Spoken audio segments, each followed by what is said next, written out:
Are your friends, family, and possibly even your partner not supporting your birth plan? Are they pushing you into going to the hospital when your heart calls you home, or otherwise telling you that what you want isn't possible, isn't safe, or that they'd feel more comfortable if you do XYZ?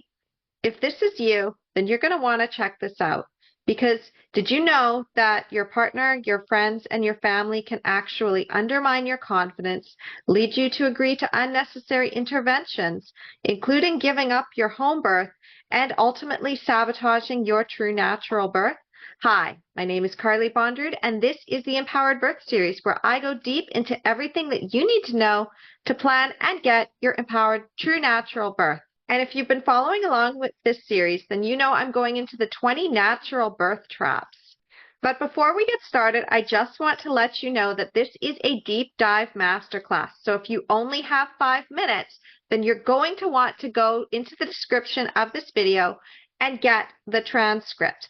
I'm not talking about the one that's generated by YouTube. I'm talking about the PDF transcript where you're going to get this entire video in transcript form, as well as it's going to be highlighted for you. I bold text parts of it so that you can get the overview, and I've embedded it with links to help you on your empowered birth journey, because the deeper you go with empowering moms, the more treasures that you uncover. So go and get that transcript right now, and if you do need to come back to this video, then just make sure that you save it, because this is a deep dive masterclass inside of the Empowered Birth series, where I'm basically going to give you the map to your empowered birth.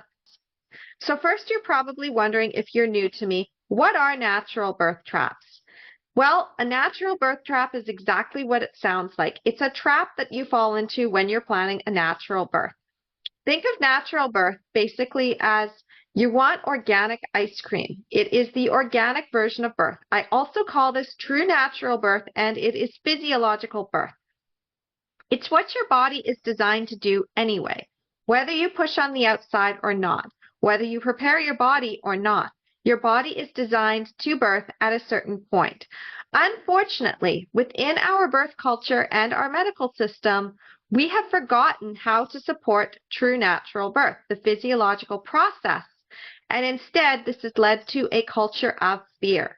This is actually what your family and friends and your partner possibly are dealing with. So you need to understand that if you're going for a true natural birth, you're a pioneer, especially if nobody in your family has done it. If none of your friends have had a true natural birth, they are not going to know how to handle that. And if you and your partner are expecting your first baby, or you've had previous trauma, then they have fears as well. And I'm going to be addressing it all inside of this deep dive masterclass. I'm also going to be telling you about additional resources. So what you really need to understand about the natural birth traps, and I talk about this inside my book, Your Empowered Birth, in chapter 1, is that this is basically, you've been taught a certain way on how to have a natural birth, but that way is leading you into a trap. You basically are going to a store looking for organic ice cream, and you pick up a container at the convenience store, and it looks like ice cream on the outside. The picture looks like ice cream. It looks really delicious. But then you get it home. You look at the label, and the label says that it is actually frozen dessert. And if you look at the ingredients, it's a whole bunch of things that you can't pronounce. Instead of getting organic ice cream, you just got a whole bunch of chemicals. Well, that is essentially what you are doing when you're planning a natural birth based on the model that has been taught through the medical system and our birth culture. And your family, your friends, and your partner are also susceptible to this. They have been swimming in that same water. If you want to know more about that, you may want to check out the Reset Your Mindset for Empowered Birth Challenge. You just go into the playlists, or if you're following along in the transcript, I've linked it for you. So the thing you need to understand is that if you are allowing your friends and family and your partner to undermine your confidence, you don't have the right support, which is an important pillar within my 5-pillar system, the 5 pillars of empowered birth. Again, I talk about this inside my book. I also embed this inside of every single one of these deep dive masterclasses. So if you are new to me, then I just want to let you know that this is a deep dive masterclass. To get the most out of it, especially if you're doing the do-it-yourself path and you don't intend to do self-study or do my premium coaching, and you are completely brand new to me, then I'm going to tell you right now, you need to watch this all the way to the end. You cannot just pick and choose. You need to know the actual system. If, however, you are familiar with the empowered birth method, you can jump around, you can go through the transcript, and you can get to the most relevant pieces for you. I've also made sure that this is basically going to help anybody who has any different types of learning styles. The auditory learner, the one who can only skim, the one who likes to go deeper and get the deep dive links, the one who just likes to watch a video, the one who likes to just read. I basically have made sure that everything is covered because I am committed to you having an empowered birth, whether you work with me directly or not. So the thing about empowered birth is that when you have an empowered birth, you're an empowered mom for life. No one can take your power away from you again. And unfortunately, your friends, your family, and even your partner has grown up in a culture of fear and mistrust of your body. And this can then lead to them giving a little bit of pushback when you are intuitively called to have a natural birth, because you don't want a C-section. You don't want an induction.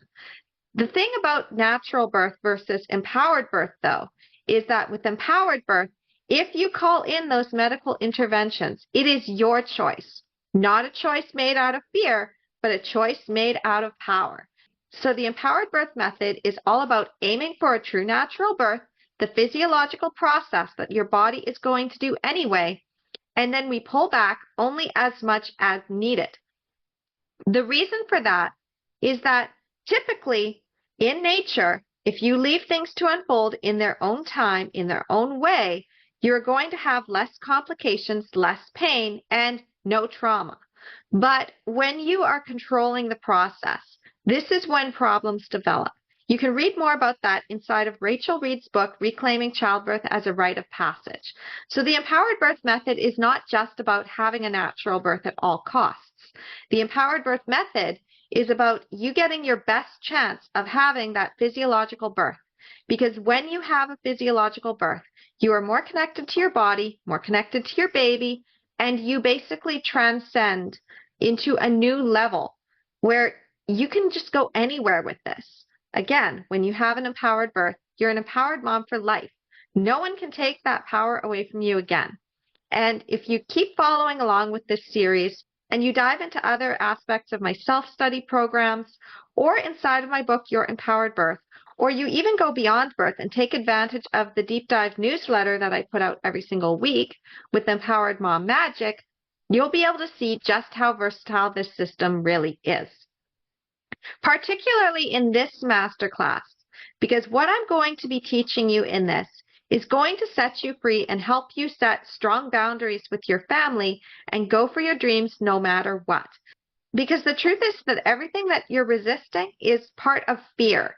Again, we're coming to our birth from a place of power, not fear. Okay. So, to get the most out of this masterclass, you are going to want to watch this video at least 3 times, especially if you're doing the do-it-yourself path. The reason for that is because the first time you watch it, you're just getting the overview. You're getting an idea and a feel of what the empowered birth method is. You're going to find out about these natural birth traps, and you're going to have more of a map so that then the second time you watch it, you're not watching as a newbie. You're watching as somebody who's already seasoned, you're familiar with the material, and now you're going to see those aha moments that you didn't see before. The third time you watch it, you've now had those aha moments, and now you're looking for the specific map to implement for your specific situation. If you do run into trouble or you would like some more help, you can reach out to my team, hello@empoweringmomsbirth.com, and we'll get back to you within 3 to 5 business days. But we don't work Fridays, just let me be clear on that. The other thing you can do is check the transcript for additional links to videos and resources that I have embedded in there. As I said, the deeper you go with empowering moms, the more treasures that you uncover. Now, the thing about this do-it-yourself path is that all I ask is that you pay it forward. Like, share, subscribe to this channel, pass this on to other moms. If you see moms in the mom groups especially, drop the link to these videos. Tell them, hey, it seems like you're having a lot of trouble getting your partner on board or getting your family members to back off. You might want to check out this masterclass. The information is free. I only charge for access to me and my Empowered Birth coaching queens. That means that you can get all of the information you need. You can reach out to the team, you can send emails, we'll send you additional resources. If we haven't already created it, you've now sparked our creativity, and now we know what to create next for you. You may even get something personalized, particularly if you are a self-study VIP student. I'll talk about that more the deeper we get. So the thing you want to do is basically watch this to the end, go through again, and get that transcript, okay? The other thing you're probably going to want to do is take notes. Make sure that you're undisturbed. Treat this as if you were actually paying for it. Because as I said, information is free, and I'm committed to you having an empowered birth, whether you work with me directly or not, because I don't take on everyone that comes to me as a client. I am very, very intentional about who I allow inside of my premium coaching programs. So in order to make sure that this doesn't miss anyone, I wanted to make sure that this was accessible. Okay, so what is the structure of this deep dive masterclass? Again, if you've already followed me for a while, you probably know what's coming. So you can skip ahead to the story if you like. But if you are new to me, then here's the structure. I've basically told you about the natural birth traps, and I've told you about how to get the most out of this. The next thing I'm going to do is I'm going to tell you a story. And the story is going to tie into why you basically want to make sure your friends and family are on board or set healthy boundaries so that you do not have your birth plans derailed. The other thing is I'm going to go very deep into this one. This is going to be a longer class than what you're used to. I'm also going to tell you additional resources. And after I tell you the story, I typically go into how this is a trap. So I'm going to tell you how it undermines your confidence, how it basically pushes you into medical interventions you don't want and need, and how this can sabotage your natural birth. Then, because this is a deeper dive masterclass, I'm going to branch off. I'm going to tell you first about your friends and family and their level of resistance. Then I'm going to tell you about your partner because it's slightly different. There's still categories 1 through 5, which if you're familiar with what I did in my previous master classes on care provider fear, you may be already familiar. And if you've gone through your Empowered Birth Workshop, which is my signature self-study program, then you probably are also familiar with category 5s for partner support. But I'm going to go a little bit deeper because I haven't really touched on this too much, except inside of my Why Your Friends and Family Are Not Supporting You guide, which you can get through the extras inside of your Empowered Birth and it's inside of your Empowered Birth Workshop. So I'm going to basically tell you why everybody is so afraid and resistant. I'm going to give you some additional resources so that you can take a deeper dive. And then I'm going to tell you how to apply this through the Empowered Birth method so that you can basically protect yourself and set those strong boundaries and go for your natural birth, even if you have the least supportive family around you, where they are all afraid and they are all trying to talk you out of the birth you want. And finally, I'll tell you about the 3 paths to empowered birth and how you can go deeper with this. And after that, I will recap quickly, tell you what you learned so you can go back and remember what the highlights were. And then we basically just sign off and I tell you what's coming up next in the Empowered Birth series. So as you can see, this is not a fluff video. This is not just 15 minutes of training and then I say buy my course. I'm actually going to give you the Empowered Birth method. I'm actually going to give you the information on category 5s and category 1 through 4. These are both separate. So you're going to want to understand one thing. If you haven't been following me and you aren't aware of this, you cannot thrive with a category 5, okay? All right, so now that you know what's coming up, we're going to go into the story now. So this is basically the overview of my birth with my daughter, as well as what I've seen with my clients. I had always said that the partner was the wild card when it came to natural birth. And you have to have those 5 pillars, which I'll tell you more about later. You can also check out more inside of my book, Your Empowered Birth. And if you want to read the full story of my birth experiences, they are in chapters 3 and 4. Chapter 3 is a harsh lesson, and chapter 4 is reclaiming my birth. So the basic idea here is that when I was not even pregnant yet, I had been in a family system where my friends and family all just went to the hospital. Nobody planned a home birth. Nobody was really thinking of having a completely natural birth. And there was a very strong opinion that you went to the doctor and you did what the doctor said. Now, growing up, I had always kind of been resistant of the medical system. It was just an intuitive thing. I didn't like the idea of being held down against my will and being forced into accepting exams and procedures. I would watch movies and TV sitcoms where they would depict birth, and it would terrify the hell out of me because the moms would be having IVs, they would be starved, they would be told to push, they would be on their back, they would be in a lot of pain, and sometimes the doctor would be like, "You're starting to tear, so I'm going to cut you." And it didn't sound like this mom was getting any consent. She was just doing whatever was necessary to have a healthy baby. That wasn't the kind of birth I wanted. So for a very long time, especially in my teenage years, as I learned more about birth within the lens of the medical system, let me be clear about that, I was terrified and I said, I'm never having kids. But I did want to be a mom. And there's a point where you hold so many other people's babies and you just feel that need to have that baby. You want one of your own. So I spent that summer before I got pregnant with my son, basically trying to reconcile between my fears and what I desired. And I tried to gaslight myself into saying, well, a healthy baby is all that matters, and it's just one day out of my life, and everybody else fucks it up, so I should be able to deal with that. That only worked so long because as soon as I got pregnant with my son, things completely shifted for me. I don't know what it was, but I just realized I didn't want that kind of pregnancy. I didn't want to just go to a doctor and have them say, oh, here is the test requisition to go and get the blood tests. You need to go and do this. And then we're going to have vaginal exams to test this. And then I was just like, I don't want any of that. I didn't yet know about informed consent. You might want to check out some of my other videos where I talk about how you can say no and how to confidently say no. But the thing is that I didn't want it. I was like, you know what? I don't want this. I don't want to go to the hospital. I don't want to have to get an IV. I don't want those vaginal exams that I know are coming because I've been watching a baby story.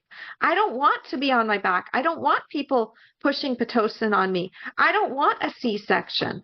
And the more I thought about what I didn't want, the more I started to ask, well, what do I really want? It's like, well, I want to birth without anybody touching me.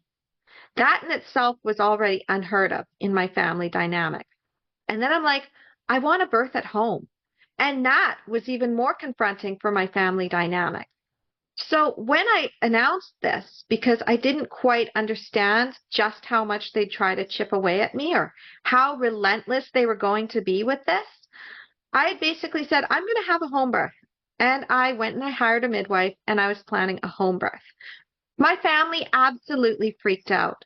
I was getting phone calls constantly, not just from the people that usually called me, but also one of my aunts also would call me and just out of the blue, checking to see how I was, but also because she just couldn't reconcile the idea of me having a baby at home. She kept asking questions. And silly me, I thought that I was educating. I thought that I was helping my family to come to terms. I didn't realize that what they were really trying to do was put doubts in my head. Now, this is important. You need to understand that your family and friends are swimming around in a birth culture of fear. Even if you're spending a lot of time trying to educate them, that is not necessarily going to work. You're going to have to just step back and not waste your energy on that. The other thing that I noticed when I was pregnant was that they would constantly say how I wouldn't be able to handle the pain. I was a first-time mom. How would I know what the pain level really was? Maybe I did sound very confident, but they had their doubts. After all, I had a low pain tolerance. I couldn't even handle a needle. What made me think that I could handle a natural birth? After all, they hadn't done it. They got the drugs. You don't get a trophy for a natural birth. And you don't want your baby to die. So why would you not go to the hospital where you're safe? Why would you go and hire a midwife instead of a doctor? Why would you put yourself at risk? That was their constant refrain over and over again. They'd keep saying it. It got so frustrating for me. Here I was, excited to plan this home birth, and everybody was trying to undermine it. Actually, the only one that was even slightly supportive was my partner. When I told him that I wanted a home birth, he was very excited because he's like, oh, I don't have to go anywhere. Oh, I could have a beer.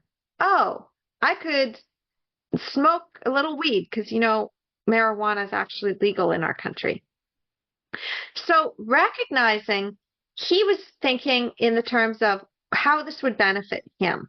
This is a category 5, and I will be getting deeper into that because the truth is that category 5s are actually a certain personality type. And I don't like to use a other label that is usually used on these people, but it rhymes with narcissist if you really want to know. The thing about the category 5, though, is that we all have a little bit of nar, as my dear friend and mentor Annie Lala says, which means that we have those needs for our ego to be placated. Sometimes it's from deep wounding. And people that have a lot of nar in them tend to be more controlling than others. But we all have these traits. So everybody is basically a mirror. And the things that you don't like in somebody else are actually things that are in your shadow, where you might actually have that trait.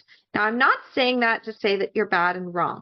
What I'm saying is that it's not your job to educate people. It's not your job to make them feel comfortable with your birth plans.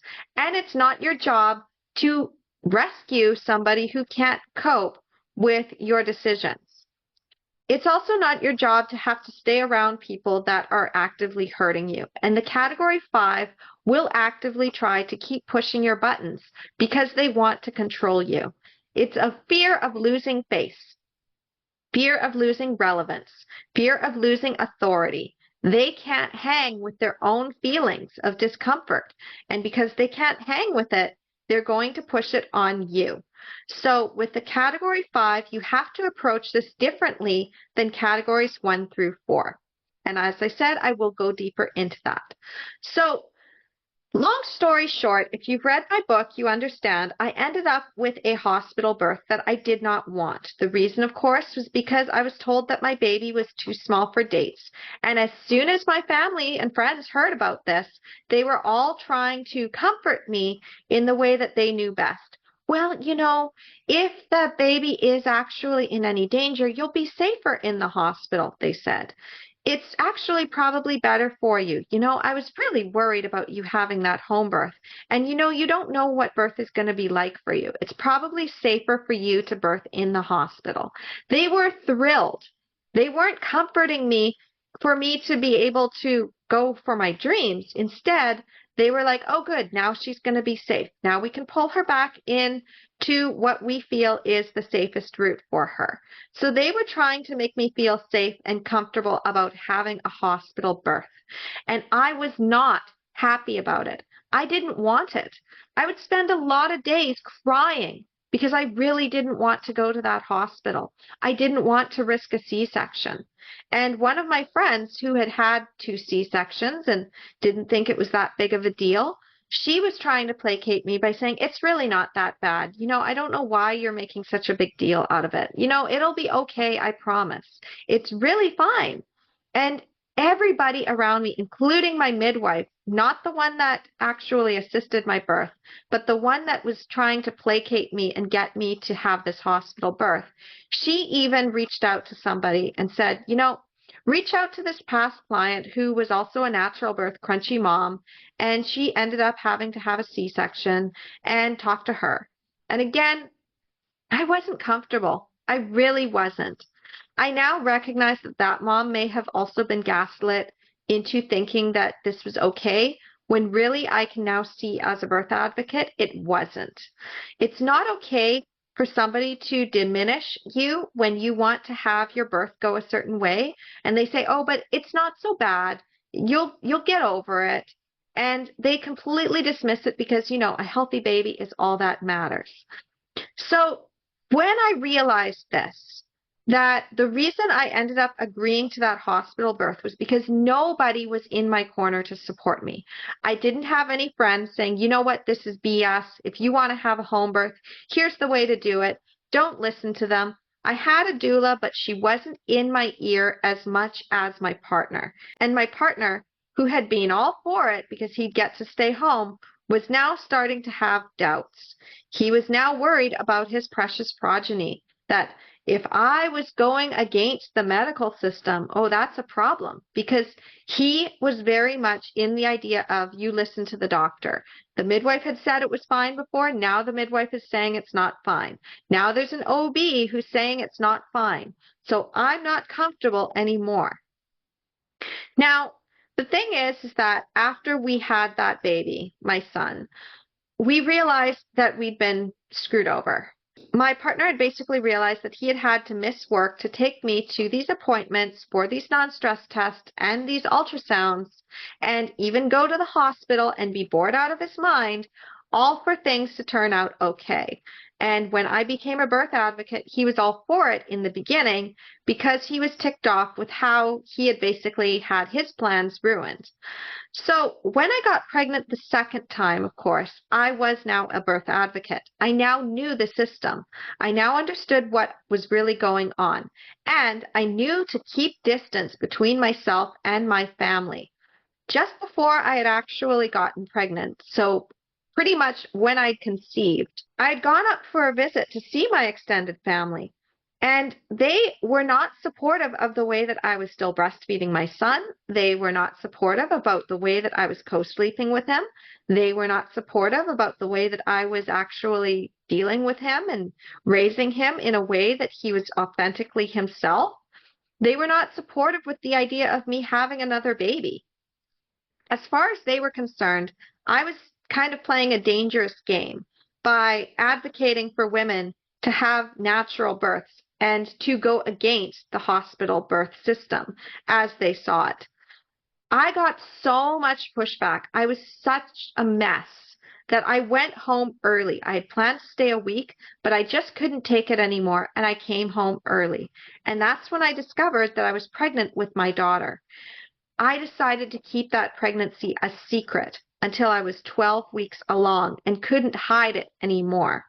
And the way I did it is that at a rally for Improving Birth, which I was a rally coordinator, this was the second rally, I was basically wearing a t-shirt that said, "Can't regulate this," and I was holding up a sign that said, "For this birth, I'm taking my power back, no permission needed." And I basically reclaimed my power.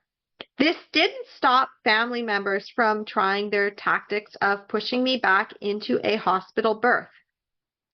Something terrible happened to my former sister-in-law, where the hospital had seriously screwed up her birth. When you have a big baby and things are basically being managed a certain way, that can lead to problems. And she did have a big baby, and this led to severe complications. And then that baby ended up in NICU. And she actually did have severe birth trauma from this. The problem is that I was actually pregnant with my daughter at the same time that she was giving birth to hers. So now my in-laws were concerned. They're like, well, this was her second baby. The first wasn't that bad, but this one was absolutely a disaster. And now Carly is planning to have a home birth with another child. Like, she went to the hospital, she had an uneventful birth, but she's going to risk it and she's going to go for a home birth. I don't think that that's safe. But because I was a birth advocate and I had my 5 pillars already pretty much locked down, they weren't able to get to me this time. This time, I put such strong boundaries that I was kind of called a bitch. And I didn't care. I really didn't care. Because when it comes down to it, they are not the ones giving birth. You are. Now, how this ties into clients of mine is that I see this quite often, where clients don't get the right support. And this is often why they end up hiring me, because I'm the one that can actually stand for their dream. I'm the one that can say, you can do it, when everybody else around them is saying, you can't, it's not safe, you are going to have problems. Like, they freak out. They can't be that right support.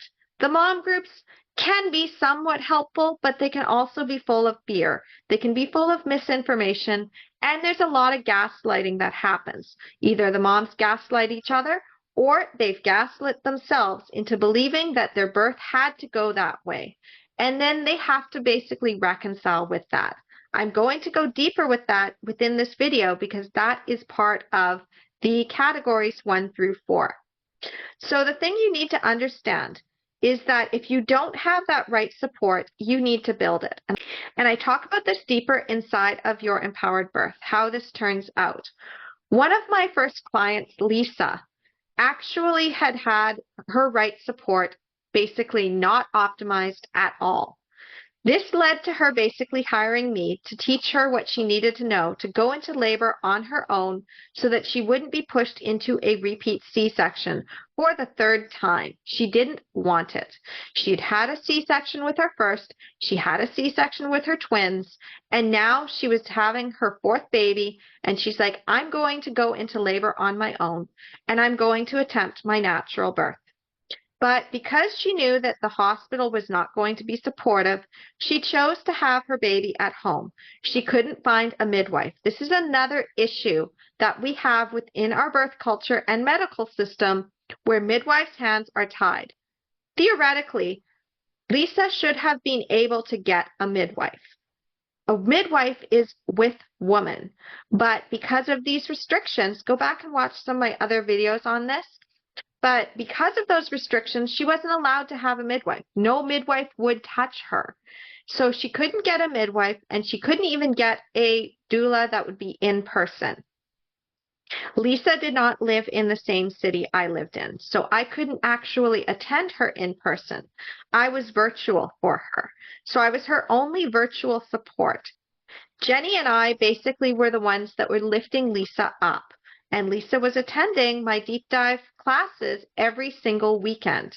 So on Saturdays, we would run the group coaching program, the premium coaching, and Lisa would ask her questions, and we were basically gearing all of the material towards Lisa, since she was the one who was going to have this birth first, and Jenny wasn't even thinking about getting pregnant again. She just wanted to know what had happened the last time so she could heal her birth trauma. And she'd said, Carly, how do I take your classes? And I said, well, if you can get some students in, we'll teach them classes. So I taught the Empowered Birth Workshop, which is now free. And then I also did these deep dive master classes every single week for a select group of students. And again, this is why the premium coaching is so inaccessible to a lot of moms, because this incubator of support was basically the one thing that Lisa could count on. And she needed that deep support from an intimate group. So I only have my premium coaching at about 3 to 5 people, sometimes less than that, so that the moms truly get that support. It's not accessible to everyone. So what happened though is that even though we were able to keep Lisa sane during all of the weeks of prodromal labor and her moving house with 3 kids that all had special needs, she was basically trying to do everything. She was freaking superwoman, and she was also falling apart to us and being like, this baby's never coming out. I'm like, no, you're going through prodromal labor. Here's some more resources to help you. I went through it for 4 weeks. I know it's driving you crazy. And here's how to manage that. But Lisa also had a family that was very, very involved in Lisa's business. Lisa had not yet learned how to set strong boundaries with this family. So they had decided to take it upon themselves to come out closer to Lisa's due date. Lisa didn't actually want them there. She wanted to have that space and time to go into labor.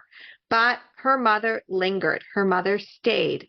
And when Lisa's waters released, Lisa was trying to hide the fact that she was in labor. Her mother found out. She realized what Lisa was doing. She freaked out.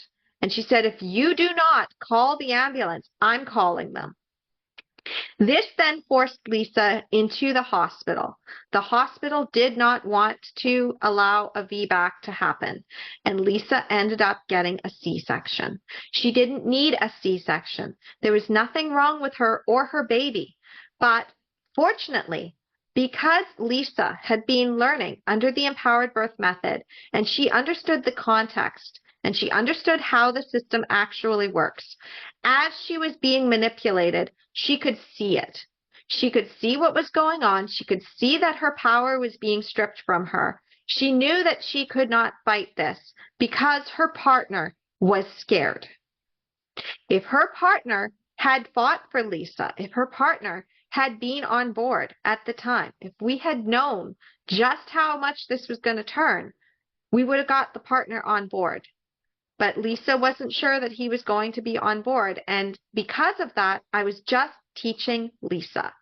I have now since changed it so that when I am doing my one-to-one high-end coaching calls with clients, I bring the partner in.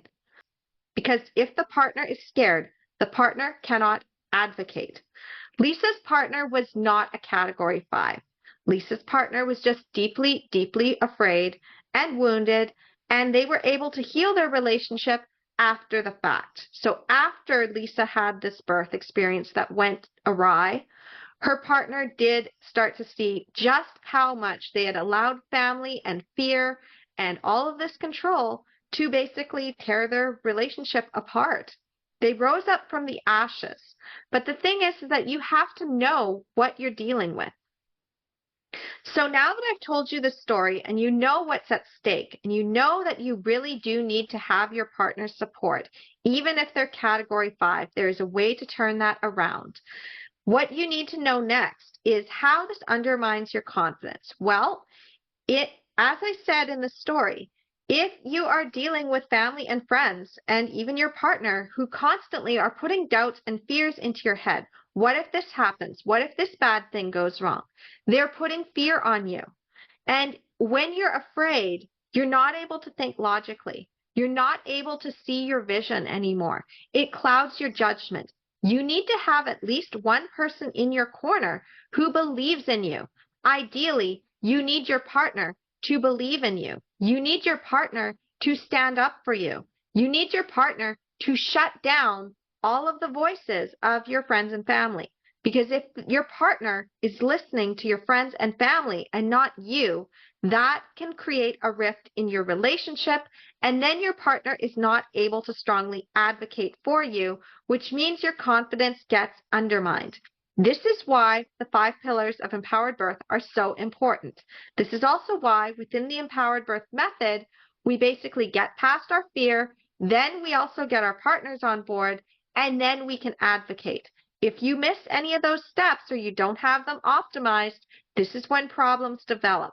So when I'm training up a partner, I'm making sure that I am going through every single one of their fears, and I'm slowly dismantling them. I'm also showing my client, see how your partner actually does love and support you. Do you see how strong your partner is? Do you see how they are going to fiercely fight for you? So that gives my client an ability to trust her partner. The more she can trust her partner and surrender and lean on her partner, the more she can surrender to her body. Because if you're trying to manage your partner's feelings while in labor, this takes you out of your primal state that you need to be in for birth to not be painful and traumatic. If you're in your thinking brain and trying to do all of the things and micromanage, you're not able to get into that state of mind that you need to be in, which is back in your body, riding the waves. And then that is when problems arise and your labor is not going to progress. It's going to be more painful because you cannot be alert. You need to go into psychedelic labor land. So if you don't have supportive friends and family, you need to get your partner on board so that your confidence isn't undermined. Next thing, of course, is the unnecessary interventions. If everybody in your family went and got the gestational diabetes test and they went and got the blood test without question and they all got the vaginal exams, they're going to have this mindset that that's what you need to do. And if you are now saying, oh, I'm not going to do that, they're going to reinforce that fear onto you. And if something goes awry within your pregnancy or just a tiny little pink flag, like say your baby is small for dates, and then suddenly you have that imparted to your family, they are going to then suggest, well, maybe it's best if you go to the hospital. Maybe it's best if you do go and get that test. Maybe it's best if you do allow that exam to happen. And then your confidence is undermined. The other thing I noticed, and I'm going to link this in the transcript, is that there was a mom way back in 2015 who had basically announced through the Break the Silence campaign for improving birth that she had had a forced episiotomy. And the reason they were even able to take this case to court was because the mom had gotten this on tape. Now, she didn't have a partner with her, but she did have her mother. And in this tape, in this recording of the doctor basically saying, I'm going to give the episiotomy, and she's saying, why? We don't need the episiotomy. I can keep pushing. And he's arguing with her on the tape. The mother is like, just do what you need to do, doctor. She just doesn't know what she's doing. And the mother was basically reinforcing the doctor knows best. The doctor knows better than you. So if you don't have supportive family members, they can actually lead to you getting interventions that you don't want. They're not advocating for you. The other thing is they just might undermine your confidence so much to make you think that you really couldn't handle labor without the epidural, or that VBAC is completely dangerous and you're just going to have another C-section. And finally, how they sabotage your physiological birth process is, especially if they happen to be living with you or staying with you, their energy in the room can actually affect you. Because now you're having to deal with their fears. You're having to deal with them getting into your space and interrupting you. And then this can actually either delay your labor so that you don't go into labor while they're around, or you're not progressing properly, and then you end up getting a C-section because of that. Because again, if somebody is in your space and they're not supportive, that's putting fear on you. Physiologically, your body needs to feel safe to be able to give birth, to be able to do what it needs to do. Your body can't tell the difference between your mother-in-law trying to hover and get into the birth room versus a tiger waiting outside your door. So if you have a mother-in-law or a mother who wants to be in the birth room with you, and you know that they are high-strung and are just going to cause problems, you have to set those strong boundaries. Okay, so now you know what's really at stake when it comes to your natural birth. You don't want people in your space that are unsupportive, but you might also want to understand why. Why are these people doing this to you? Why are your friends and family actually undermining your confidence? Well, there are 5 categories that they're basically falling into when it comes to fear and resistance and why they're saying the things that they're saying. Number 1, of course, is that they're afraid of something going wrong. They don't want to lose you. They love you. They want you to have a healthy baby. They want you to be healthy. And they have grown up with this idea from our birth culture that babies used to die and mothers used to die in labor and birth before hospitals were invented. They also recognize that babies can sometimes die in hospitals. So birth to them is really scary and dangerous, and they don't have any other context for that. Go check out the Reset Your Mindset for Empowered Birth Challenge to really understand the fears of your family of origin, because you're going to need to get rid of that programming. You're going to need to recognize where those fears are coming from. But before you can do that, you have to get past your own.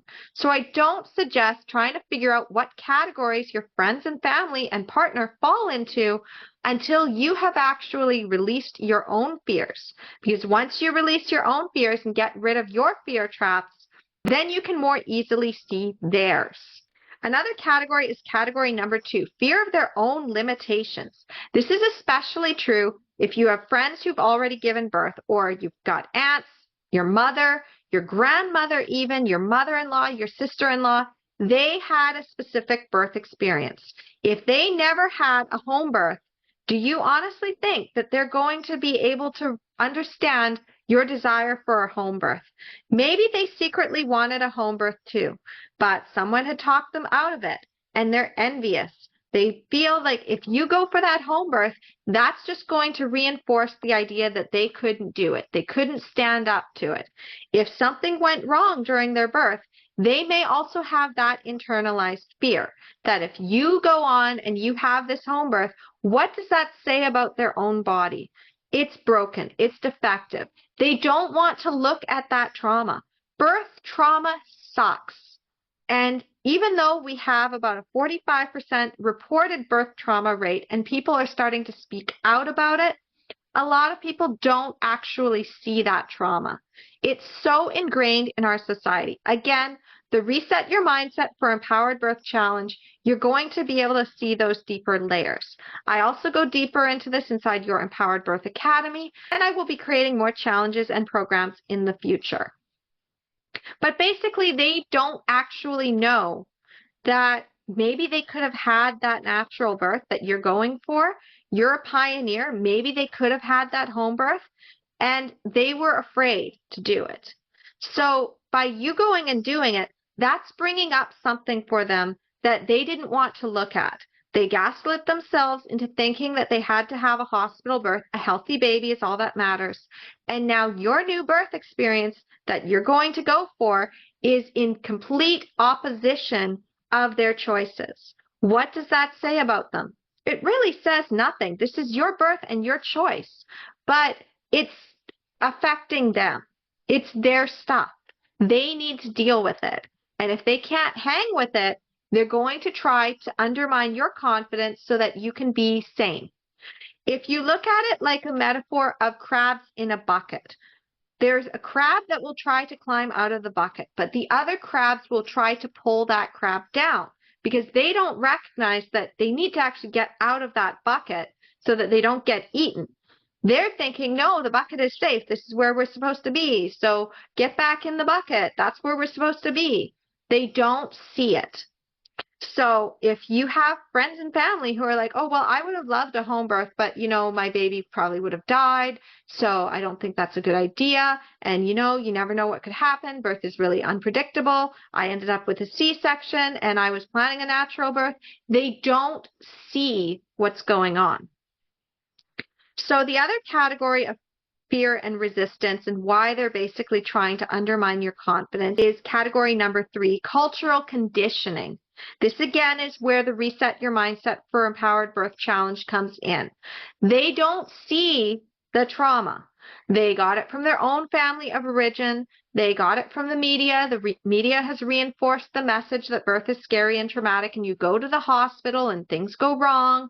And you can't have a home birth because only hippies have a home birth, and they have all of those stories, and it's reinforced within our social conditioning. You also have to recognize that the doctor was also seen as the authority figure, and women knew nothing, and they just had to do what the doctor says. The doctor knows more than you. You didn't go to school for this, so therefore don't question the medical system. Well, I question the medical system. Because even the medical system, they can't see the water they're swimming in either. They can't see the cultural conditioning. Birth didn't always happen in the hospital. This is actually the new trend. It came up in the Industrial Revolution and it was solidified by the 1960s. The 1920s, they were saying you don't have to have the pain of childbirth. You can go to the hospital and get the drugs. And that became popularized until everybody was birthing in the hospital. But that's not the way that it always was.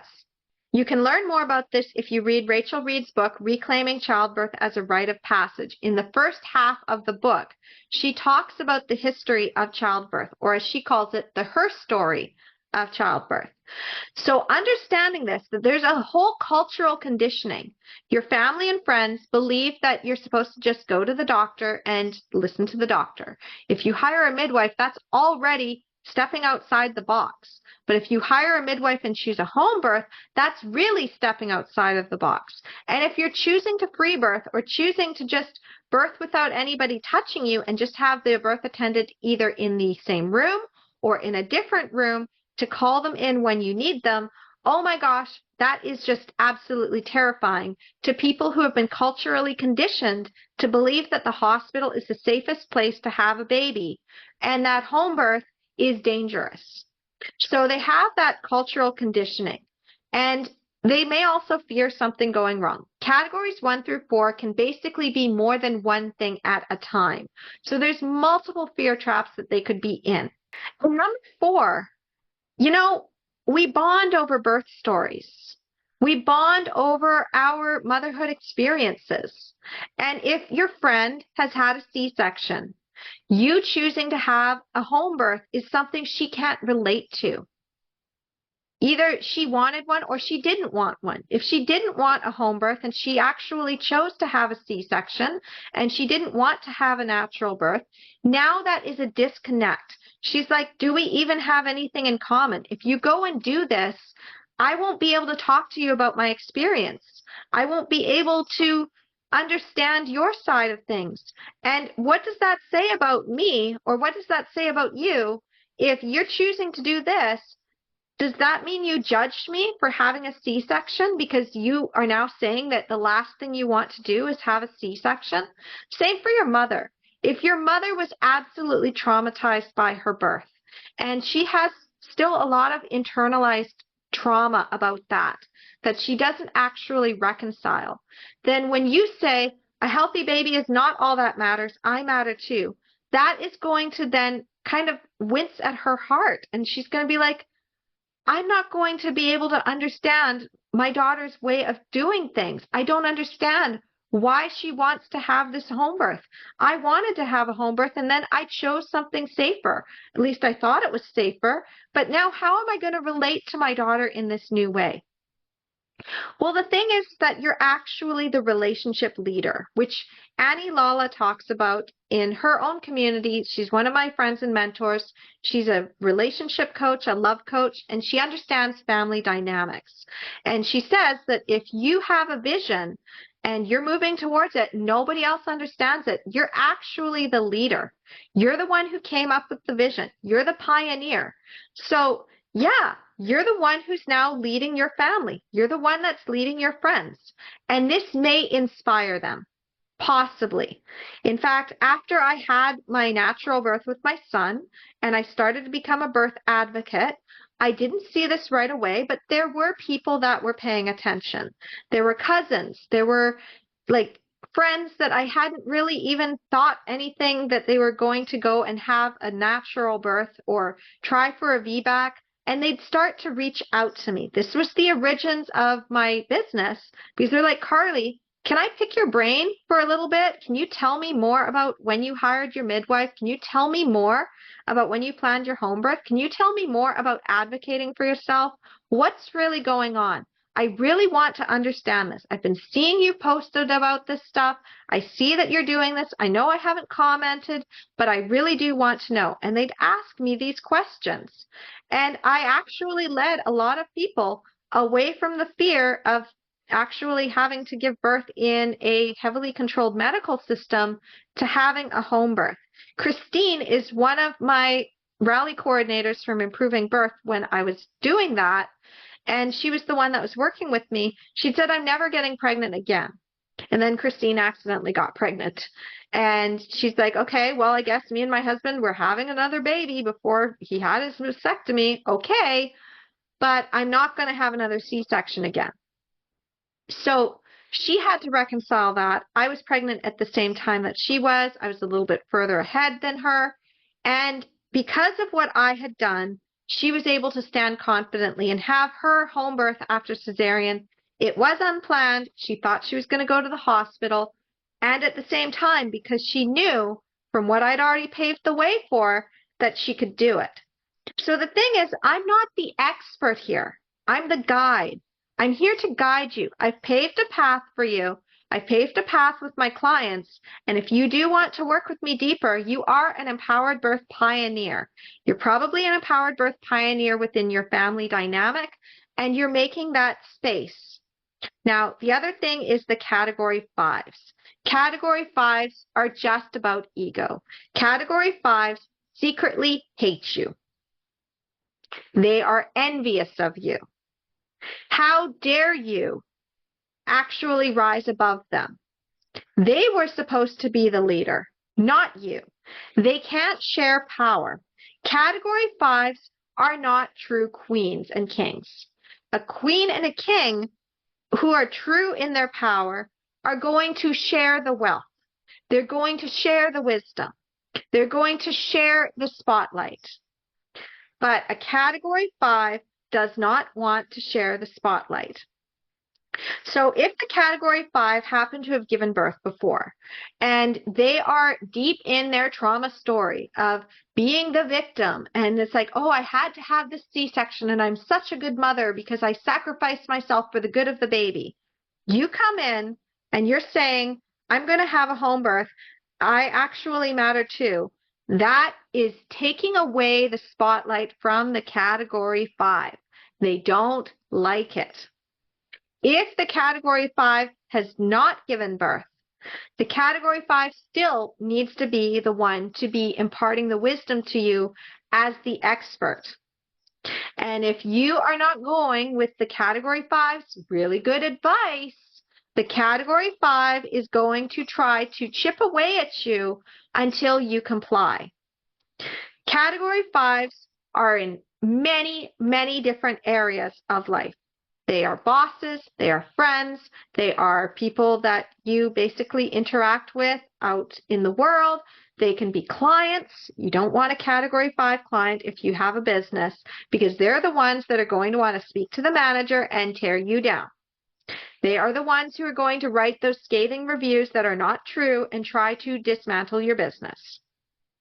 Category 5 care providers are the ones that are going to basically do what that doctor did that I told you about, who cut the episiotomy, and he was so abusive to that poor mom, and he really did need to be kicked out. We don't want category 5s running things.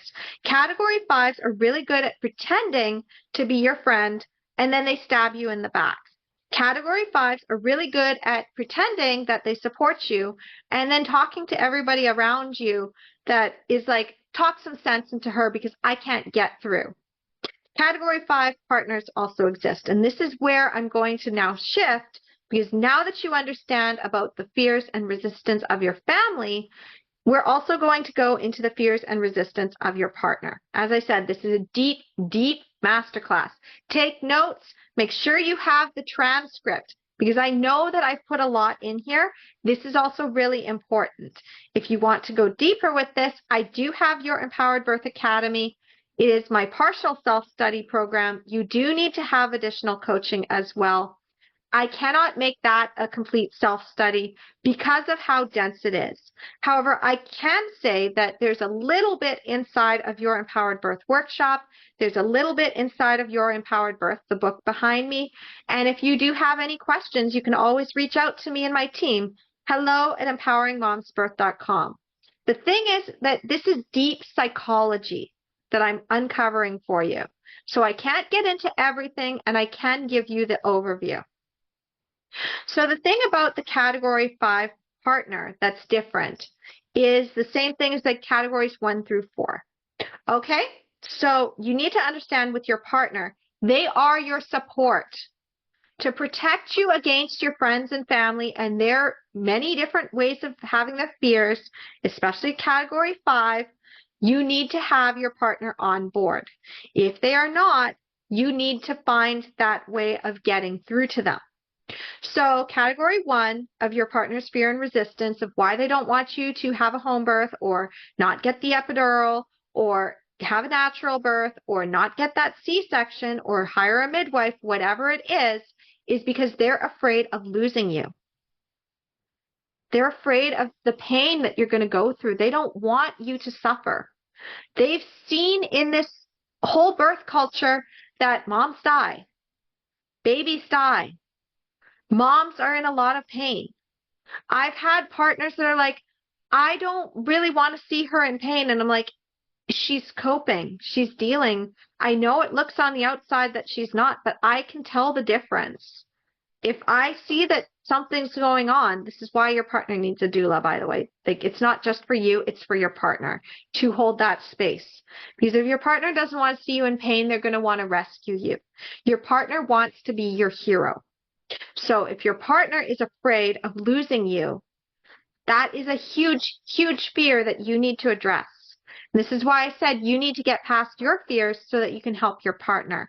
I do have classes on that. I will be creating more programs on that. I do have an old challenge that I did way back in 2022. You can reach out to the team, hello@empoweringmomsbirth.com, and I can get you in touch with that because it's not currently up on my channel. I haven't gone through that. I haven't set it up yet, but when it is, I may even redo it. You'll have access to that. But again, any questions you have, you can always reach out to myself or the team.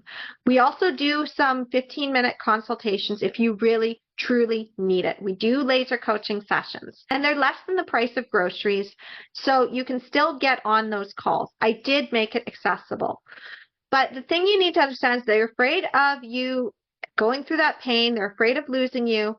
They're also afraid, category 2, of not knowing how to support you in this. They're thinking that you're just going to do what the doctor says and they're just going to be the glorified handholder. Now you're telling them that you want to have a home birth or that you want to stay home as long as possible or that you basically want to do a free birth. They don't know how to do that. This is why part of my coaching is that I train up the partner to be that right support. And the question that I get most often from the partner is, well, what do I do to support her? And I'm like, you follow her lead. She's going to tell you how to support her. So you think that you need to go and give your partner all these books. And I'll tell you about category 3 in a minute, why that doesn't work. And also category 4, why that doesn't work.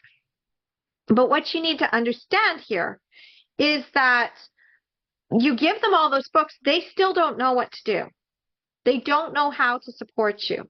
So part of the empowered birth method is you need to get past your fears, have your birth vision ironed out, and then you bring that to your partner once you figure out how you're going to need them to support you. In my case, I'm like, I needed my partner to keep the pool warm. That's what I wanted.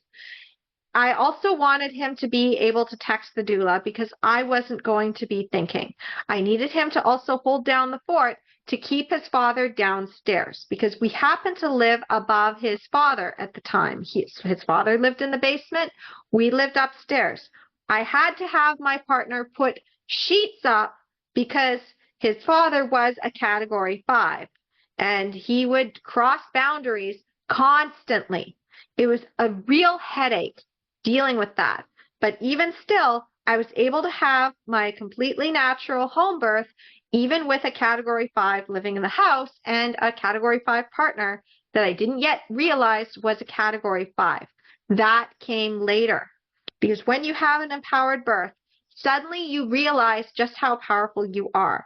You set stronger boundaries. You set the expectations. You know what you can reach for. And then anything that's not working in your life, you can start to see it clearly. This is what happened with Lisa. Even though she had a C-section, because of the empowered birth method, She was able to see the manipulations of her family dynamic, and she was able to see the toxicity. And she's like, it stops with me.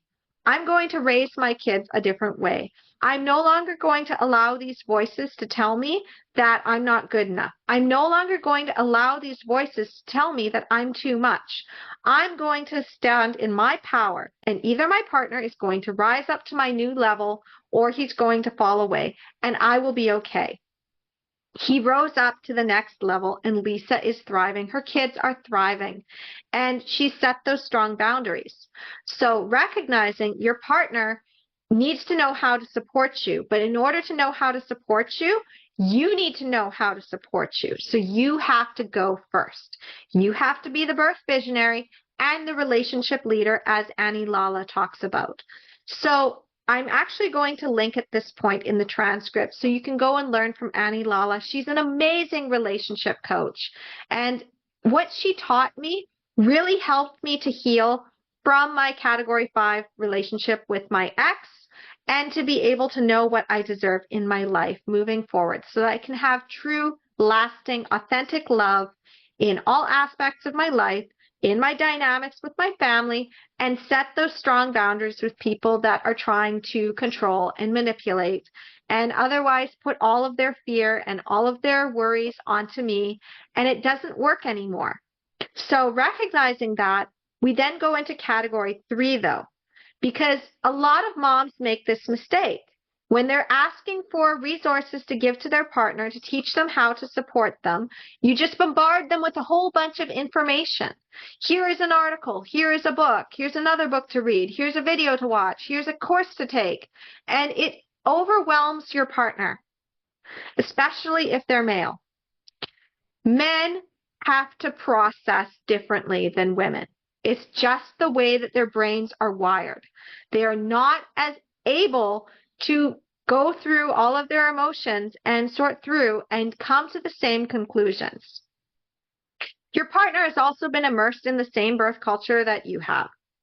So because your partner has been immersed in the same birth culture you have, and they've got that same fear dynamic, and maybe they picked it up from their family of origin, maybe your mother-in-law went in and got the epidural and had the C-section and the tummy tuck and doesn't understand why you want to have a natural birth. Maybe it was that he's got friends whose wives all went in and had the epidural, and he's heard horror stories about that.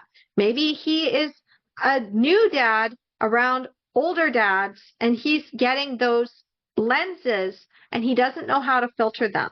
So he's afraid. He's got that idea. He's also watched things on TV. He's seen the movies. He's seen the TV shows. Birth is scary. He does not have the same education you do, or they, if you have a same-sex partner. But the fact is that you need to understand that. You need to understand that they are overwhelmed. And number 4, social conditioning. They have basically been classically conditioned to think the doctor is the expert. I even see this with a lot of partners. They're looking to me for the answers, and I'm like, no, look to your wife. That is who you're supporting. I am simply holding space. I am simply a guide. I am holding the container for you both, but this is your journey. I am not the expert here. You are. You are your own best expert. You know her better than I know her.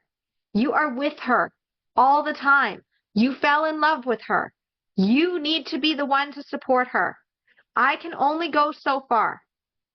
You need to be the one to look into her eyes, and you need to be the one to tell her she can do it. I can tell her she can do it, but you need to be the one to tell her she can do it, because she's looking to you. And if you're afraid, this isn't going to work. You have to stand in your power. So this is actually the role that the doula needs to play. The role of the doula is to hold space for your partner. And if your doula is not doing that role properly, your partner falls apart. So your partner cannot be looking on the outside. They need to be looking at you, and they need to know you so well. In fact, one of my clients even said, well, she's afraid of the pain. I can tell. I know how she does this. She's going to resist. And I'm like, okay, well, if that's the case, if you know her that well, then what do you suggest that we do? And we collaborate and we figure it out. What is the thing that she needs you to say to her to get her out of that? Because if you truly love your partner, you know them. You know what they need to hear. You know what your partner needs to hear to be comfortable with your decision on how to have your birth. Of course, that's categories 1 through 4. Category 5, you cannot thrive. Category 5, it is a completely different ballgame. I dealt with a category 5 for a very long time. 13 years I was in that, and I couldn't see it because he was very good at getting other people to chip away at me, and then he'd come in and act like it was other people and then say, well, they might have a point. It kind of sounds like you're resisting this, and I don't know if that's really a good idea. And he would chip away at me. He would use other people as his flying monkeys that would basically be telling him what I was up to or feeding his need to control me. And category 5s are really, really good at that. Because remember, they have to be in control. If the category 5 realizes just how powerful you are, they don't want you to know how powerful you are. Because if you know how powerful you are, you're going to leave them. And then they have to look at themselves. I'm going to be very clear here. You can't stay with the category 5. They will drain you. You can thrive a little bit to get to the point where you can get strong. But you cannot stay with the category 5. Your kids will suffer with the category 5. You need to leave your category 5. I know.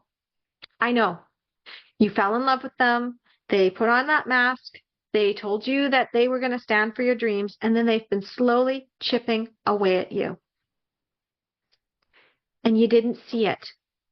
You may have even been a strong, confident woman, vibrant in her power, when that category 5 came into your life. But you didn't see just how powerful you were. And the category 5 love bombed you. He acted like you were an absolute goddess. And he locked you down, didn't he? He locked you down. You may have even been setting up some boundaries. You didn't yet see what was going on. You didn't distance yourself because, you thought he was pretty great. And you thought, oh, good, I've got this guy who is absolutely into me. And, there's a few things that are kind of not really what I want, but he looks good on paper, so I'm going to settle. I'm going to go with him. After all, I really want to be a mom. I want to get married, and this guy is so into me. Love the one you're with, right? No, this is how you get trapped. In fact, if you go and check out the transcript of this video and you really follow the trail, I have videos outside of the birth space on getting free from a category 5.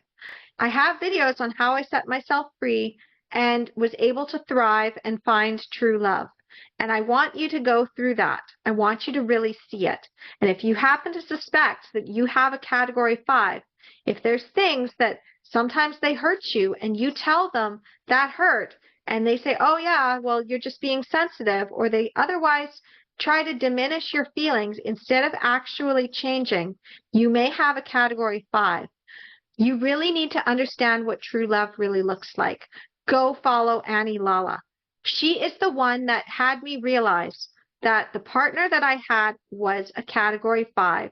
And I already kind of knew that.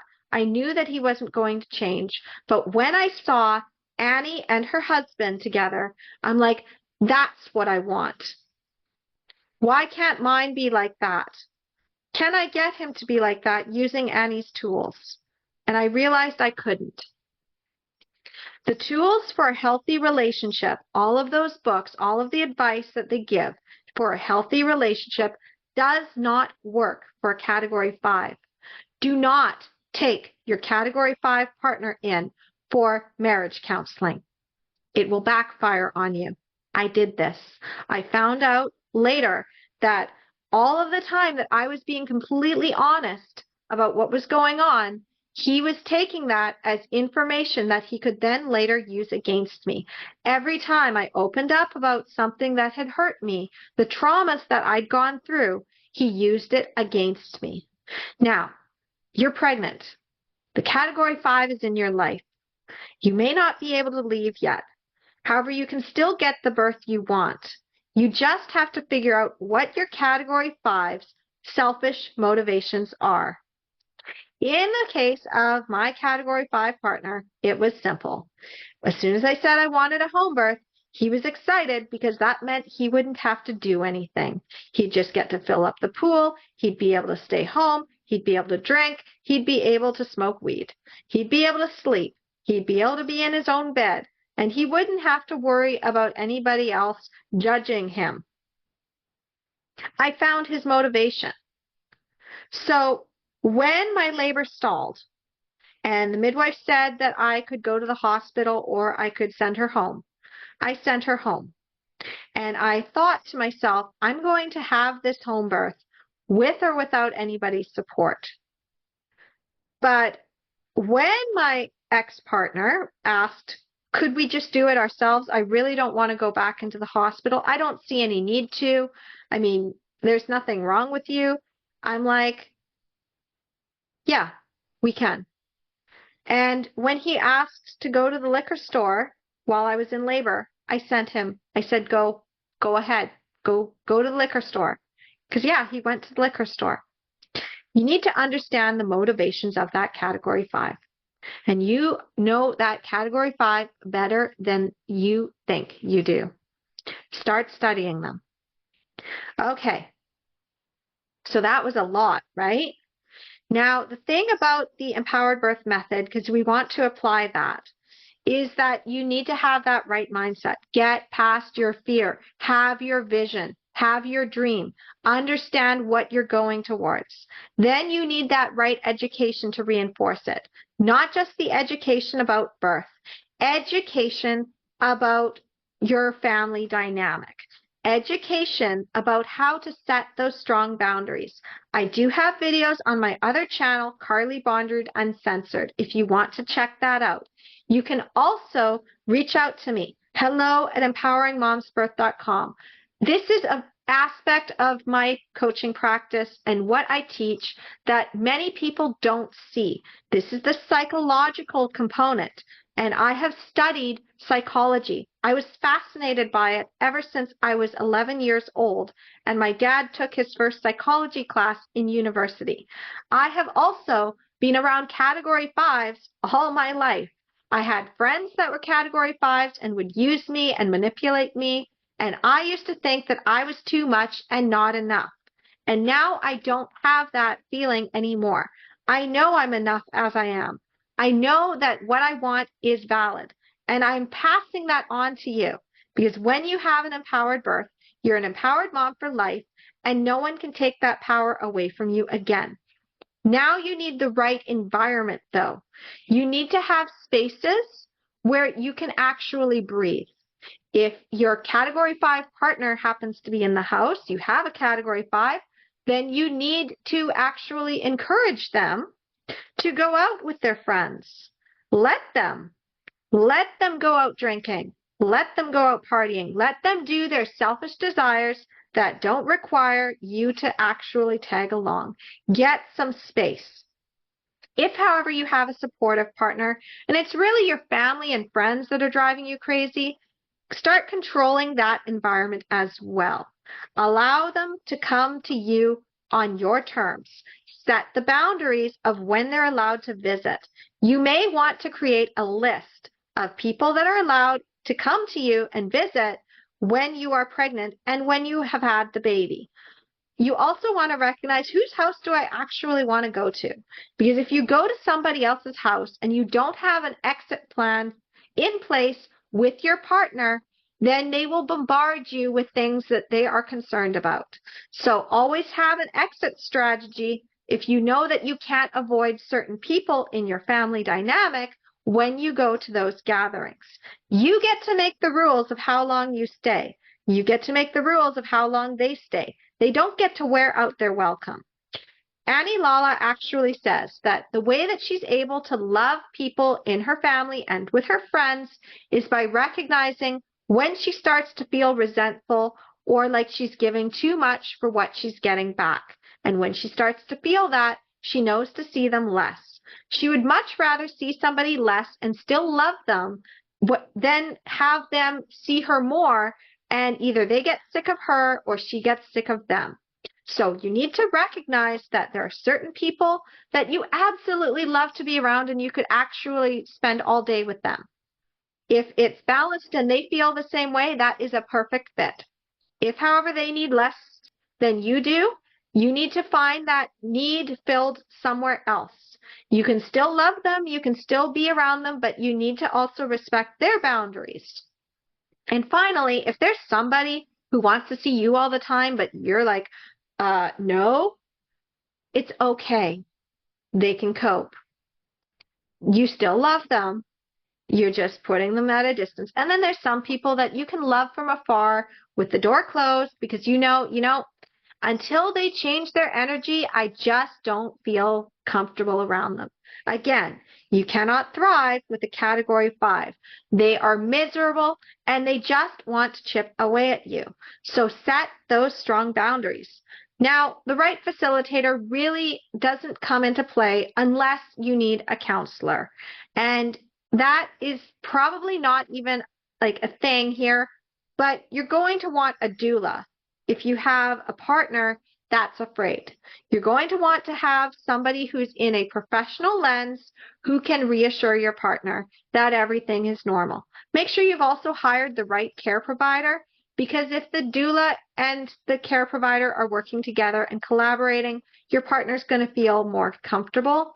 If you have a chauvinistic OB, then they are going to try to use your partner against you. They're going to use your partner's fears against you. So you need to have that right facilitator. You don't need to worry about that with friends and family because, again, the idea is to set those boundaries. And of course, the right support speaks for itself, right? You need to have people in your corner who can see what's going on from the outside and lift you up, not tear you down, not make your family and friends right and you wrong. They need to see your side of things and they need to be like, hey, this is how you can set that boundary because I believe in you. Part of coaching is really, I believe in you. I believe that you can do it. I believe you can have an empowered birth. And you don't even have to work with me directly. In fact, you can do this through the do-it-yourself path.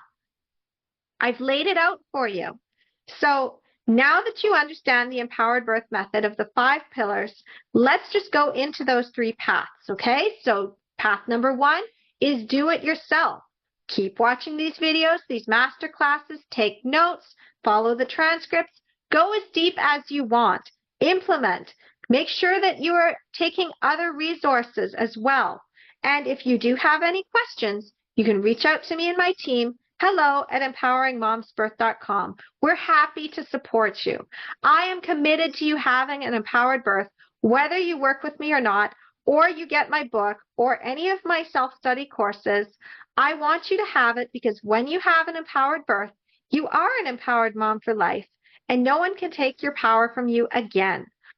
The other thing you need to understand, though, is that you can go through and you can pick your path and create your own self-study program through these do-it-yourself videos, these master classes, all of the resources off of my website. However, it's going to take you a lot more time and energy. And maybe you like more structure than that. If you like more structure, then self-study is the next step. So you can go and get my program, Your Empowered Birth Workshop. You just put your name and email in. It's a complete self-study course. You also want to check out Reset Your Mindset for Empowered Birth, the mini challenge that basically helps you unlearn all of your fear. And then also read Your Empowered Birth. I put it on YouTube. You can listen to the playlist. It's also available on Amazon if you want to support the empowered birth movement. So there's also another layer within self-study, though, because some moms really like to be able to have extra support. And with the self-study VIP, you have the option of paying to be able to get that extra support. Information is free. I only charge for access to me and my team. So that means that all you have to do is go through the self-study program, and if at any point you'd like to upgrade to VIP, you can then upgrade, and you either send an email or you go and get the course directly. But if you already have the course, you don't need to do that, obviously. You can just send an email and we'll just say, okay, here's the invoice, you pay it, you've got it. So with self-study VIP, this allows us to now check your homework, because now you're sending in your workbook. Now you're asking more questions. Now we're targeting this to you specifically. Because again, path number 3 is not open to everyone. I mentioned this at the beginning, but this way you can still get that help. We'll look over your homework, and in addition to that, if you need to use your complimentary laser coaching call of 15 minutes, that's when you call that in. That's really what you're paying for. You're paying for us to look over your homework, send you additional targeted resources, maybe create something personalized just for you, and also to sit down with you for 15 minutes, looking over things and finding that biggest challenge that you have and helping you solve it. Because I believe that you are your own best expert, not the medical system, not your mother-in-law, not your doula, not the childbirth education, not even me. I'm not the best expert. I'm your guide. I'm your trusted guide who is here to help you find your power. Because you are the queen of your own story. You are an empowered birth queen on your own empowered birth journey. And I'm simply providing you the map. And that is why path number 3, premium coaching, is not available to everyone. This is because I take only a small handful of students into my live workshops, where we're going to actually workshop certain things, and I only take on a certain number of students inside of my Mistress Minds and inside of my group coaching. And my coaching queens are also very aware that I don't want them to work too hard, because when you have that empowered birth, you're an empowered mom, and empowered moms do not cater to the mommy martyr syndrome culture. We do not work ourselves to death. We are working on creating our own projects and our own visions and raising our kids, and we get paid very well for our time. So I usually only do about 15-minute laser coaching sessions unless you are in those deeper levels. If you have been chosen to be selected into the Mistress Minds. And there is an intake form if you're curious and you'd like to get one of those laser coaching sessions. See if you qualify. If you do not, we're still going to help you. We will find out where you're at. We'll maybe send you a self-study program and say, go through this first. And if you have any additional questions and you still want that call, we can upgrade you to self-study VIP. But right now, where you're at, you are still okay to do the do-it-yourself. You're still okay to do the self-study. And if you have additional questions, here's another resource that answers that question. Because I am committed to you having an empowered birth, whether you work with me directly or not. And I want to save those laser coaching calls for moms who truly need it. My coaching queens are here to help you, and they have their own journeys that they are following, their own passions. And I want to make sure that they are using their time wisely as well. And again, I don't work with everyone that comes to me. I'm protective of my energy. So now you understand the 3 paths. Let's quickly recap on what we've learned today.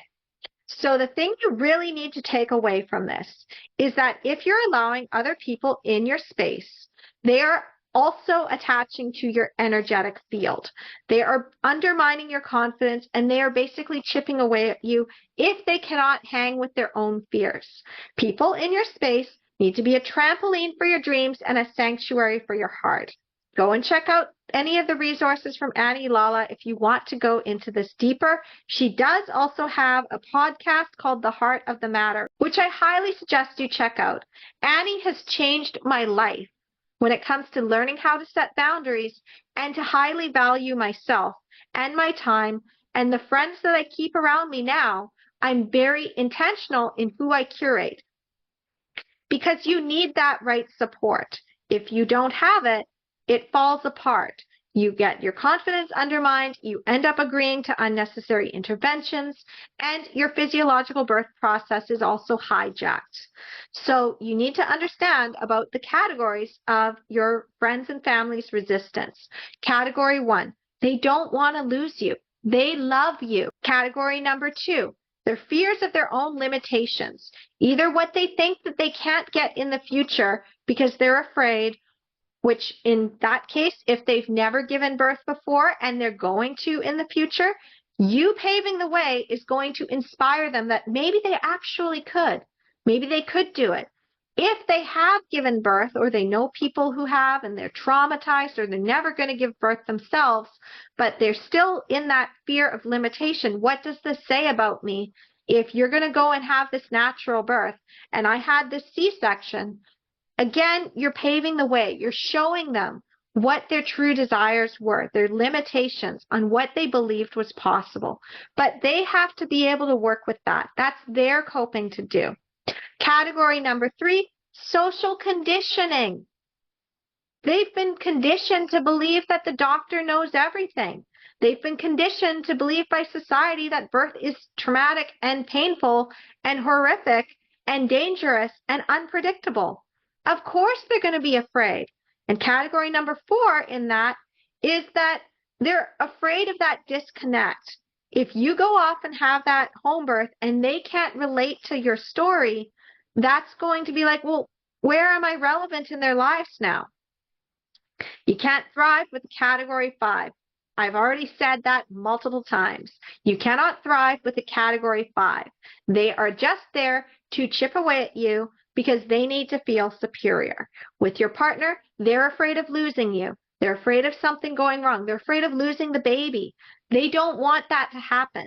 Category number 2, they're afraid they don't know how to support you. How are they going to really be able to handle that? They thought that it was going to go one way, and you're now saying you're having a home birth or you're having an unassisted hospital birth. They don't know how to deal with that. Category number 3, that's again, information overwhelm.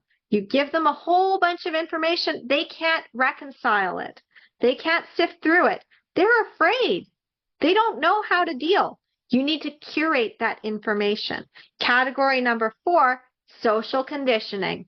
They are in the same environment that you were in. They just can't see it. And category number 5, they are selfish. You need to get rid of them. I'm sorry. I'm going to tell you this. You cannot thrive with the category 5. Your kids cannot thrive with the category 5. You have to leave. Maybe not right away. And the empowered birth method is not just about birth. I have things to help you because when you have an empowered birth, you're an empowered mom for life. No one can take your power away from you again. So now that we've recapped and you know all about the categories 1 through 5, you know how to deal with those categories. Now I'm just going to say that if you found value in this video, please like, share, subscribe to this channel. Pay it forward. I am committed to you having an empowered birth, whether you work with me or not, because a drop in the ocean creates ripples. Many ripples create waves, and enough waves can change the tide. And when you have that empowered birth, you're creating a ripple effect. You're inspiring your family. You're inspiring your friends. People heal their birth trauma by watching others heal theirs, or to go on and have those beautiful experiences. You are a pioneer. If you have a beautiful birth vision, even if nobody else in your family has done it, even if other people don't see it, you see it. And if you need help with that, you just reach out to me. hello@empoweringmomsbirth.com. I will hold that vision for you. I will believe in you. I will make sure that you have that map. Whether you're able to get into premium coaching or not, I will hold that map for you. And when you have that empowered birth, make sure that you come back and share that success story with me. And if you had any challenges, make sure you actually share those too. If it didn't work out for you, I want to hear that story as well, because there may have been something that was overlooked that I can then teach on to help others. Sometimes we learn from our mistakes. Sometimes we learn from the challenges that come up. Jenny didn't see what was going on. However, the challenges that Jenny had were allowing her to be able to get her empowered birth the next time. That's why chapter 7 of my book is how to heal and get the birth you want the next time. Lisa didn't see the challenges. However, Lisa's experience allowed me to see what else needed to be taught within the empowered birth system. There's been moms who didn't work at a deeper level with me, and they got some of my stuff, but it didn't work because there was a piece missing. So I want to find all of those missing pieces, and I can't do that alone. So this is really an empowered birth movement. This isn't just about birth education. A drop in the ocean creates ripples, remember? So you are a drop in the ocean. You are creating ripples with your birth. By watching these videos, you are already on the path to empowered birth. You are already on your empowered birth journey. If you continue to learn from me, you're going to get the pieces that you need. But you need to ask for help if you actually want it. Because I don't chase, and I don't know if you actually need help until you reach out. So make sure that you email the team hello@empoweringmomsbirth.com. If you are subscribed to the Empowered Birth newsletter, you hit reply to any one of our emails, and that will give you access at a faster pace, because now we know that you are an Empowered Birth community member subscriber, and therefore we're going to get back to you within 1 to 2 business days. And if we don't have that resource, that challenge figured out yet, we will help you to figure that out. Maybe you have a piece that we aren't going to see unless you share it. Maybe you have a map that something that you're doing in your life is working for you. How you come to one area of your life is how you do everything. So the empowered birth movement is not just about me. I'm just the guide. I'm the one holding the space. This is really about all of us. This is going to take all of us. So like, share, subscribe, pay it forward, pass this on. Because whether you are birthing a baby, birthing a business or creative project or a movement, or rebirthing a new version of yourself, Empowering Moms is here for you. Okay? So thank you so much for watching. Next week, we are going to be talking about trap number 13, Pitocin. This is going to be a deep dive, so stay tuned. And remember, a drop in the ocean creates ripples. Many ripples create waves.